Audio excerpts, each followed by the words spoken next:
अगर 100 ड्राइवर आए हैं तो 100 ड्राइवर में से 60% गए हैं और 40% यहाँ पे रुके हैं।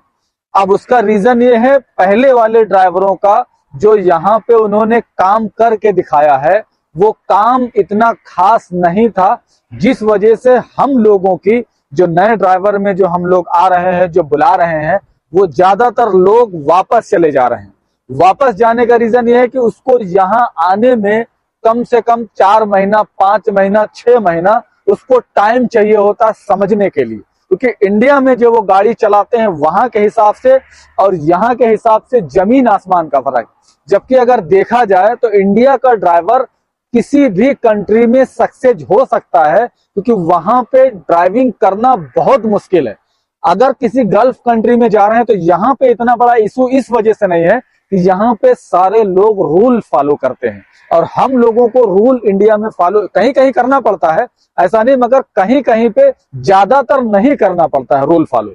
इस वजह से इंडियन ड्राइवर आने के बाद इतना वो डरा हुआ रहता है, इतना सहमा हुआ रहता है। जैसे कि ये गाड़ी हमारे सामने दिख रही है, ये एक गाड़ी है, ये एक इस तरीके से गाड़ी जैसे मान लो सेम डिजायर है, ये डिजायर की सेम है, लंबाई चौड़ाई सेम है। जैसे कि एक गाड़ी हम आपको और दिखाएंगे, ये गाड़ी खड़ी हुई एक जीएमसी करके, ये जीएमसी गाड़ी है। ये गाड़ी और अपने इंडिया की गाड़ी में ज्यादा फर्क नहीं, सिर्फ साइज का फर्क है। अपने इंडिया में गैर की गाड़ी, गेयर वाली गाड़ी होती है, यहाँ पे ऑटोमेटिक गाड़ी होती है। ऑटोमेटिक गाड़ी बहुत ही आसान होती है अगर लोग सही से दिमाग लगा के चलाएं, मगर हम लोगों की आदत पड़ी है बगैर सीट बेल्ट की और बगैर ऑटोमेटिक की यानी गेयर वाली ही गाड़ी। तो उसमें क्या होता है, ड्राइवर कभी कभी एक पैर से चलाने के बजाय वो दोनों पैर यूज करने लगता है। तो सऊदी अगर कहीं आप जा रहे हैं तो उनको ये लगता है कि ये ड्राइवर परफेक्ट नहीं है, तो 3 से 4 दिन में वो लोग वापस कर देते हैं। अब हम लोगों को चांस इसलिए नहीं मिल पाता है नए ड्राइवरों का, क्योंकि हम लोग समझने में टाइम ज्यादा लेते हैं।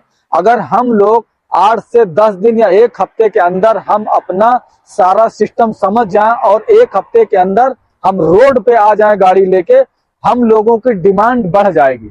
यहाँ पे जितने लोग हैं, यहाँ के जो रेसिडेंटल हैं, वो लोग ज्यादातर रिटर्न ड्राइवर की डिमांड करते हैं, और रिटर्न ड्राइवर थोड़े हैं। नए ड्राइवर जब आएंगे नहीं तो पुराने होंगे कहां से। हमने यहाँ तक लोगों को बोला है, जो लोग यहाँ सऊदी अरब में वीजा देते हैं, उन लोगों से ये भी बात बोली है कि हम आपको जो ड्राइवर देंगे वो 1 हफ्ते की ट्रेनिंग के बाद हम आपको वो ड्राइवर देंगे। मगर वो लोग की रट यही रहती कि नहीं, हमको रिटर्न चाहिए, भले ही लाइसेंस ना हो मगर सऊदी अरब में काम कर चुका हो या एनी गल्फ कंट्री में काम